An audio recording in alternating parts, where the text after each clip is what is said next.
amidst a world of peace and calm. We're police officers. We're not trained for this kind of violence. How was the fiendish Simon Phoenix apprehended back in the 20th? In the end, it took just one man, John Spartan. You mean the Demolition Man? Good evening, everybody. Welcome to the... Oh my God! Isn't this so... Oh my God! What the... action movie! Old action movies! Welcome to the future. The landscape is bleak and terrible. There are hyenas everywhere eating toes. What are we gonna do without one man? Hi, I'm Frank. I'm trying to paint a picture that is the complete opposite of the movie we're talking about, and that movie is Demolition Man. Oh my God. Because this movie, people, if you haven't seen Demolition Man, this movie is a Sylvester Stallone, Wesley Snipes movie, and you have to say like both of their names. Like this isn't just like a lead star movie because Wesley Snipes is in here and he makes his presence known. That is a movie about a cop who takes down the bad guy one last time, but due to circumstances and the corrupt system, he gets frozen into the future. And because this villain that he took out is also unfrozen in the future, they need the one man, the Demolition Man. I love this movie. This movie, this is what I said right after we finished watching it. This movie is simultaneously like the best and like the worst thing ever. Like it is both things at the same time. Mm-hmm. It is. I find it interesting to myself how much I actually like this movie. And it might be Wesley Snipes. It might be how amazing he is in this movie. I've never seen so charismatic a character in a movie like this. Villain. Charismatic. I think the early 90s, early 80s had like some really charismatic villains because and charismatic in the fact that they chew up scenery. Mm-hmm. Like they did, their mouth. You're surprised you can hear them say their lines. Their mouths are so full of scenery, right? And Wesley Snipes as Simon Phoenix is probably one of my favorite villains ever. Mostly because he at the same time as being like an incredible badass, he could also be a Batman villain. You just take him from Demolition Man and plop him right into Gotham, and he is right in there, ready to go. He's just like, ha. Look how it looks like I got a new place to take over. And then just forms a fucking ring of criminals. Yeah, exactly. Just like that. And if they don't like it, well, Simon says die. Like these are lines that are in the movie. It is amazing how these days we try to be so precious with scripts and things. I feel like I'm starting to turn into like an old head. You are turning into an old head about it because of the conversation I remember we had right after this. Because I feel like these millennials, they want their scripts to be all refined and with comfortable words and things. And back then we were loving Simon Says Die and the Oscar Mayer Wiener song as a whole thing. And that's one of the things that you want to talk about when you talk about this movie is how clever I think the idea is. Whereas you see a lot of movies in this time period that are about post-apocalyptic futures. And this one is also about the future, but instead of envisioning as post-apocalyptic like Escape from New York, Warriors. I feel like Warriors took place in the future, but now I can't remember. Terminator, which, depicts a horrible future. Mm-hmm. Everybody thinking that the future is going to be like, and what was the future time of this? It was like 2040 something. It was almost 2049, and that's Blade Runner. Right. But whatever, like really near future now, other movies like think that it's gonna be awful. Mad Max, like it's like there's not gonna be any gasoline. We need the gasoline. Just anarchy. Just anarchy. This movie says the future is going to be utopian, which is weird. And not even just like utopian, and honestly, it's something weirdly enough to be tied to today, if a little more thought than like 5 seconds of it was put together. Yep. That I'm doing right now. But I think it's interesting that it not only displays a utopian future, but that is a utopian future where the police, where back in the 90s or whatever the present time for the movie was, where cops are just like, going out doing his own thing. He's of course a loose cannon cop, don't play by the rules and whatnot. But we have cops in the future that don't even use violence. Pretty much, that violence is such a weird concept that they give like several warnings, and if you kill one person, you're a psycho, you're a murder death killer. Like, you're a murder death killer, bro. Like, listen to those words. Like, you're a murder death killer. What the fuck? Well, not only do you attempt murder, but you also attempt death, and you actually did kill the person. That's how surprised they are. You killed them 3 times in their mind. Death, kill. You did that. It's like, wow. But no, I think like there's something to be said that maybe, and I don't know when speaking of riots, and I think it's a really somehow poignant movie to today. This movie is strangely relevant. Strangely relevant, right? And I swear I didn't do that on purpose. But I don't know when the Rodney King riots are, because again, I'm bad at history. If Maurice were here, he could tell us dates out the ass. I can't, but that's how bad I am at it. But I feel like this is probably like a treatise on that, like a thought on that. Whereas anti-police brutality, right? But it also says that is wrong in a way, and it's saying that we need. Yeah, that's the what brutal it is. Policeman. It's strange how the movie sets up, and it feels like the dystopian future is the present. Mm-hmm. There's the cops that come in and he demolishes everything and he destroys everything. And also, the amount of times they say the movie title in this movie itself. Yeah, good God, he's the Demolition Man. They called you Demolition Man. And they go to Jesus Christ, my thoughts left me. They just freeze you. They put you on ice, and you don't age, and they start to reprogram your mind with skills that will alleviate your need to murder, death, kill, to have sex, to drink or smoke, or to do any of those negative behaviors, quote unquote. To have salty foods, even. To have seasoned food. Seasoned food is a crime in this movie. Swearing gets you demerits. Sex isn't even physical. It's just flashes of images in your mind to stimulate your body. And on top of all this, it's this weird liberal quote unquote paradise where everything is neat and prim and orderly, and everything is. And then Taco Bell. Be well.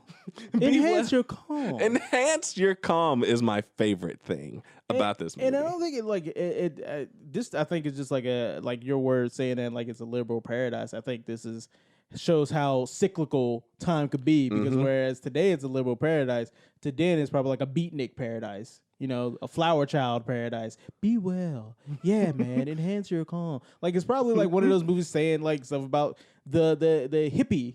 And again, I could be wrong because the dates could be completely far apart from when, the hippie movement happened and whatnot. I don't know. I don't know history like that. Well, I think hippies were like 50s and 60s, and then it like drove into the 70s. And then the 70s, maybe the 60s and 70s was like disco, and then disco, baby. There was like I think it's well, this is 93, so that's so behind. But then you develop the idea, write the script, so so it's like you do it like a quote unquote period piece. But it might be like response to like all the like college students and like youth of the time of the Vietnam War. It might be a play or a commentary on that type of thing. But like Trae saying, I don't remember these dates either. So, I could just be two non-historians. I could just be talking out of my ass. So again, this is why I wanted to do like research beforehand. Talking about these old movies. I did so much, but it's fine. Anyway, still beyond that, there's just like I don't even know what to say about this movie, because everything from the names, from like the fact that I feel like these are like, I feel like this is just a testament to the dying of this genre or this genre. Like, I didn't realize like how like when you talk about this movie, like when I first introduced this movie, what I say, this is a Sylvester Stallone, Wesley Snipes movie, right? Mm-hmm. There used to be a period where we were talking about these movies by their star power. This is an Arnold Schwarzenegger movie. You know, you got your Jean-Claude Van Damme's, your Jackie Chan. Sylvester, not Sylvester Stallone. Who's the other guy? The white guy, ponytail. I can't even think of his name now. He was the only action hero dude that I never really. Was Jean-Claude Van Damme? No, I love Jean-Claude Van Damme. I'm just throwing out action guy names now. I don't even remember. Just said that too. Did you? Yeah. Oh. I can't remember his name. See, you never listen to me. I can't remember his name for the life of me, but he's the other white guy that, like, he had a ponytail. He looks kind of like he could be John Travolta's cousin. I can't remember his name. Whatever, it doesn't matter. But that used to be the period, whereas today we don't have that. I think we have like whereas there was like a pantheon of these guys, right? Enough that we put them in their own movie. You know, now all of them together. Nowadays, like we maybe have like one or two, where it's like you had, and the thing is, we didn't care about originality back then. I think because we'd have these people be in the same movies all over again. Universal Soldier could be the same as and these are two Jean-Claude Van Damme movies. Like Universal Soldier would be the same as Street Fighter or Bloodsport. You know. Arnold Schwarzenegger's Commando could be the same as, you know, as Terminator, just him going around blowing people down, you know, like if you don't look at the subtext or whatever. Sylvester Stallone, Rocky, Rambo, like all of these like movies kind of feel similar, you know, like just blowhard action movies. Whereas today it's we have like maybe one or two, like Liam Neeson, you know, or I don't know. Are you looking for like a big action guy? Yeah, like the Vin Rock, Diesel, like the Rock. The Rock would definitely be like one. A powerhouse like guy. He would definitely be like the action hero guy, where a lot of his freaking Skyfall, Towerfall, whatever the frick it's called. The security guy. Yeah, where he's pretty much Die Hard. Yeah. Jason Statham. Jason Statham now, I suppose, yeah. I guess they're still there, but there's just the embers. I don't know. I feel like it's not as like poignant as it was, and maybe my point's wrong. I don't know. Like I said, I need to do more research about it. I don't know because I think it's replaced. I think it's gone the way of the Western, and how like slasher films I feel like have been replaced by like, you know, stupid teens fuck with demons and stuff. Like I feel like these things are the things have shifted, and like if we looked at the Museum of Movies, where we go from a period of silent to, you know, noise to like sound films, and from out of color into color, from westerns to action movies and martial arts movies, the blaxploitation, that period is then like, or you know, blaxploitation, martial arts into like action heroes and things of that nature. We've now moved into the comic book era. That is the action movies of now, you know. Whereas, you know, you're looking at these, like, instead of looking at the next Chris Hemsworth movie, you're looking instead at, you know, when's the next Captain America movie or the Iron Man movie. You know, these movies are like repeating over and over again. I think instead of looking at actors now, we're looking more so intentionally or unintentionally at the studios. Like the Marvel Studios, they have the market on superhero films. Like DC puts out films, and Shazam and Aquaman were both great. Before that, Wonder Woman was great.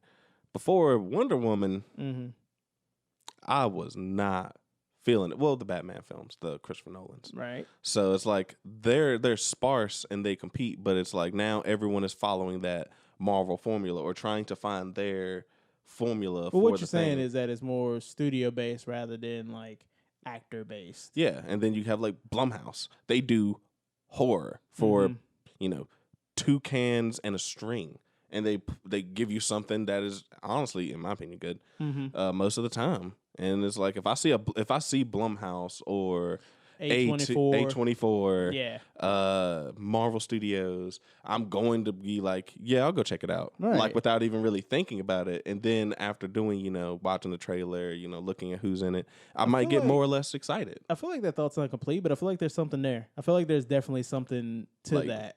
That might be the thing, but it's also it's just all marketing. Everything is just like really heavily marketed now in crazy different ways. So it's like I feel like marketing is like maybe the ultimate culprit, but I don't know. There's some research that needs to be done for that. And again, we could definitely be wrong. I would really be interested to see how what the people think about this. I really would. Like I know I say that a lot, and it probably feels like a little cursory. Oh, he's trying to get us to get involved. I really do want to know, because it's honestly thinking into how like the marketing does affect you. Like, what do you look for when you look for in a new movie? Are you focused on the latest name? Like, if it is a Chris Hemsworth movie, it's like, I'm watching that because it's Chris Hemsworth. Honestly, there's a reason why I watched Extraction. I mean, yeah, that'd be the only reason to watch it. Ryan Reynolds still gets people in houses after Deadpool and stuff like that, but he had to it had to be a superhero property. It had to be the name before he became the name. And then, so what is it that you look for? Are you looking at the studios? If you see A24, and I feel like that's more of a movie person thing. Because the only people I noticed that are like, oh yeah, give me that A24 in my veins, bro. It's like a movie person, like people that like, I want to see that cinematography, bro. Yeah, like man. that's. I feel like that's what that comes from. So I definitely want to know if there was any time to comment in the comments. Let me know what brings you when you see a trailer, if you even do watch the trailer. Are we wrong? Are we right? Let us know. Do you know more than us? Please. Oh, please, if you God, do, if you do. please just Hell, we're at the seat of our pants. Direct us, we please. We don't know what we're doing. Help us. Please help. I mean, we know what we're doing. What are you talking We need to about? enhance our calm. Enhance your calm. Be well. Be well. You got to do the hand. Instead of with no high fives, we completely went off the rails. I forgot we were talking about Demolition Man for a second there. But it's the movie. The movie brought the point up. I think, it's and I do think that it does bring up that really good the really good conversation about that stuff. Is there a trend? Is the trend actually there? That'd be Cots. Tell Trae to write this paper. No, what? No, stop. That's the easy way to get us to find this out. Oh my God. I'm done with this. What do you mean? No, stop it. Never mind. Don't involve. Stop. Erase that last part, future Trae. But no, I think, like I said, there's just really a lot to say about this, especially with like the dystopian future that lives underneath the utopian future. Yeah, that was a good mix. Mm-hmm. And it's like, it's this strange thing where it's like we were saying earlier, it's strangely relevant. A lot of people would be like, yeah, that's a dystopian future because, you have the sensitive snowflakes where physical touch isn't even really allowed or expressed in any sort of way. And then you have the literal underbelly where people can't even eat because the society throws them out. Yeah. So it's very interesting. This movie is very not really topical, but there's a lot of commentary. Well, before you leave that thought, because I like what you're saying here, that again, it has to be some kind of, this has to be some kind of political voice. At least all the there. scriptwriter has to be trying to say some kind of treatise on, political thoughts and ideas. But the fact of the matter is like you said, like the liberal thought would be that utopian future and how we think that's right, but then it's actually wrong. And it's even more into the fact of like the actual life that's being lived is the dystopian future that's underground, Yeah. Whereas our thought out main character, our thought out hero is enjoying eating a rat burger because it is a burger, because it is actually like, and again, what is one of the signs of Americana? The burger. Yep. And you finally get that right good Americana into you, And I wonder what the fact that Taco Bell is one of the leading franchises. That, won the course, franchise wars. Of course, could that be something about the Mexicans? I don't know. Could it be? Could I it really be about don't. Hispanic people? It's really Like It's is that too early? It's like everything is Taco Bell's, so it's just like I But don't know thing what is, the purpose. Taco Bell isn't really, It's an American restaurant. Mexican cuisine. Exactly. It's an American restaurant. So like restaurant. all of there are threads here. Now I sound like a conspiracy theorist. I'm like, man, the government made Demolition Man, man. Like that's I feel like I'm going crazy talking about this movie. This movie makes me crazy. And the thing is, I love it on a surface level. But Radford ruined movies for me. So now I think about these things. I think about the formulative thoughts of these movies. Curse you, Cots. I think about the because there's the thing that Cots said, like everything, like you spend $2,000 on a shot, right? You're not gonna make that shot without having some kind of idea. So now I'm thinking about every shot that I see, like that's gotta be intentional some kind of way. Right. When writing this script, that's gotta be intentional some kind of way. That's making me crazy. I think it gives out this this message that sometimes violence is the answer. Because it was needed for that future. They released this crazy criminal who's been given enhanced intelligence, knowledge of secrets, all martial arts or just martial arts, just skills. He's actually physically enhanced. He's literally a superhuman. He's Black Superman. He is though. And he is this age. He is all of chaos for this future. It's everything that the future wanted to leave behind, and they have to bring that same past to the future or the present. Jesus Christ, to try and cancel each other out, Right. Or to have at least their guy come out on top, and then kind of sweep him under the rug again. Maybe it's an interesting point. Because he just brings nothing but demolition. Thank you, Shakis. You are much like the movie. But no, I think honestly, I think this movie is cool. If I had to grade it on how it stands up today, honestly, with all these thoughts, I think it holds up better today than I think it did back in the day. Like with all these subtext and all these thoughts, it'd be interesting to hold up a mirror to its time and see what it's actually trying to say, what the writer is trying to convey here with this thought. What is the auteur theory on Demolition Man of all things? Well, for us, it is whatever we can prove using the film's Evidence. No? Yes. No, it's fine. No, okay. No, I thought you no, gave me no, the look like that's not hidden. I was thinking of my grade. So sorry about that. I guess my thinking face is also my judging face. I don't know. But I give it a B. I honestly give this a B. It's not a perfect movie, right? By any respects, the writing, like when it gets past, it's delivered so weirdly. I think everybody does a good performance in here, but it is delivered a little stiffly and weirdly. We didn't talk about a lot of the cast here. Rob Schneider, of all things, playing such a small role, but playing just like a really like a pretty good role. Benjamin Bratt, who plays Alfredo Garcia, is really cool in this. Like everybody just they're playing that utopian role. We have Sandra Bullock, who is playing just so nice. Yeah, just such a nice. Oh, John, nobody kisses these days. The extension of fluid, ew. Like, just it's so weird to see everybody play these type of characters, especially with roles that we'll see him in later, like Miss Congeniality and other roles that Sandra Bullock are playing. I think this movie deserves a solid ass B, and by that I do mean that it still holds up today.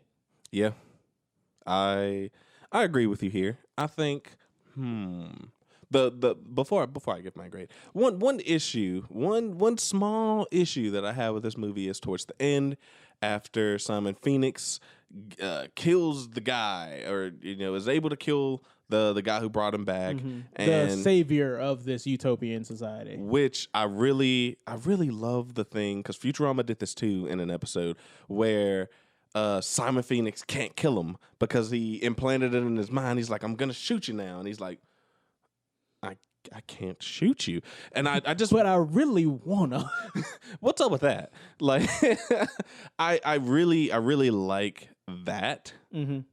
I don't is it a trope? Is it a thing that happens often enough. I don't know, but I like that. It's a really cool. You started off saying your problem with, and then went into yeah. Sorry. I just like that. But he after he kills the utopian dude and gets this gaggle of characters together. They're like, do whatever you want, cause chaos, kill, steal, whatever, do whatever you want. And then all those characters are kind of left out or forgotten. Yeah, we like he has like I think about like 9 to 10 people that are like around him. Just a whole cast. This is a gaggle, and when one, we've never said his character's name, which is just a crime in and of itself. John Spartan comes guns a-blazing into the well, he doesn't really come guns a-blazing. He should have. But when he comes in to assault the final bastion, he faces like him and Huxley face Sandra Bullock character face like 4 guys, and then it's done. Then it's a shootout between and an excellent boss battle between him and Simon Phoenix.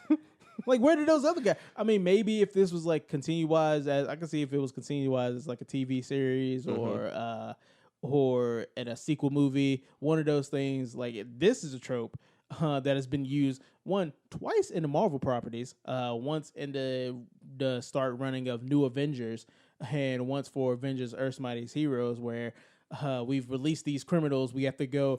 We're gonna need to go capture them. It was actually this was funny. That show I was watching, I started binge watching Kid Danger and finished that, and started watching the new spinoff series, Danger Force, which starts off with them accidentally releasing criminals from a jail. And the thing is that it plays off the fourth wall, and they do a lot of fourth wall braces. Like, oh man, we've released all these characters.